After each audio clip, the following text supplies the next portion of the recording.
2025 আসছে এবং ইউটিউবে 2025-এর বিভিন্ন রাশিফল তার প্রচারের ধুম পড়ে গেছে। কিন্তু রাশিফল যেগুলো বলে সেগুলো বেশিরভাগ কিন্তু গোচর থাকে ওতে, এবং বড় গ্রহের গোচরগুলো, যেমন শনি যেটি 2.5 বছর এক ঘরে থাকে, রাহু কেতু যারা 1.5 বছর এক ঘরে থাকে, বা বৃহস্পতি যেগুলো 1 বছর এক ঘরে থাকে। তো এই বড় গ্রহের গোচর কিন্তু রাশিফলের থেকেও আপনার লগ্ন যদি আপনার জানা থাকে তাহলে সেটা থেকে বিচার করবেন, মিলবে। আর ছোট যে গ্রহগুলো যেগুলো খুব সুইফটলি মুভ করে সেগুলো কিন্তু চন্দ্র থেকে মানে রাশির থেকে বিচার করলে মিলবে, যেমন সূর্য, চন্দ্র, বুধ, শুক্র, মঙ্গল। এবার এই ছোট গ্রহের গোচর ফলগুলো লোকেরা খুব একটা রিয়েলাইজ করতে পারে না, অ্যাপার্ট ফ্রম যারা জ্যোতিষটা জানে এবং রেগুলার বেসিসে গোচরটা ফলো করে। তো যে বড় গ্রহের গোচরগুলো ফিল হয় বা সাধারণের ওপরে প্রভাব বিস্তার করে, যেমন শনি, বৃহস্পতি, রাহু, কেতু, এগুলো আপনাদের কাছে অনুরোধ রইল যে লগ্ন সাপেক্ষে দেখবেন। এবং সব থেকে বড় কথা হচ্ছে, দশা কা উপর কই নেই হতা হ্যায়।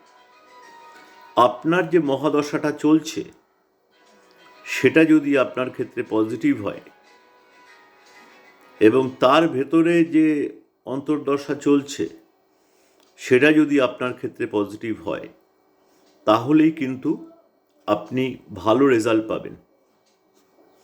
এবার ধরুন দেখা যাচ্ছে যে আপনার যে মহাদশাটা চলছে খুব খারাপ, যে অন্তর্দশাটা চলছে খুব খারাপ, তাহলে গোচর ফল যতই শুভ হোক না কেন তার ফল কিন্তু নেগলিজিবল হবে, এটা সবসময় মাথায় রাখবেন।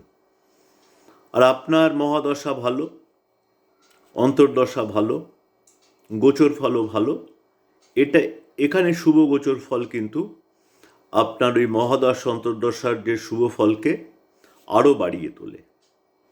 কাজেই এই জাস্ট রাশিফল দেখে কিন্তু নিজের ভাগ্য বিচার করতে যাবেন না। সবার আগে দেখুন যে আপনার অন্তর্দশা কী চলছে, সেটা আপনার ফরে না আপনার এগেনস্টে। আপনার অন্তর্দশা কী চলছে সেটা আপনার ফরে না এগেনস্টে। দশা অন্তর্দশার কম্বিনেশনটা কী আছে, যেমন ধরুন বৃহস্পতির দশা, রাহুর অন্তর্দশা। বৃহস্পতি আপনার যতই ভালো হোক, রাহু আপনার যতই ভালো হোক, বৃহস্পতি রাহু কম্বিনেশন কিন্তু দশা অন্তর্দশাতে গুরুচণ্ডাল দোষ তৈরি করছে। কাজেই এই সময়টা ভালো যাবে না, এগুলোকে মাথায় রাখতে হবে। কাজেই বন্ধুরা, জ্যোতিষটা অত সহজ নয়, শুধু রাশিফল বিচার করে কিন্তু কিছু করা যাবে না। আগে দশা অন্তর্দশা, সেই গ্রহ আপনার ফেভারে না এগেনস্টে, দশা অন্তর্দশার কম্বিনেশন,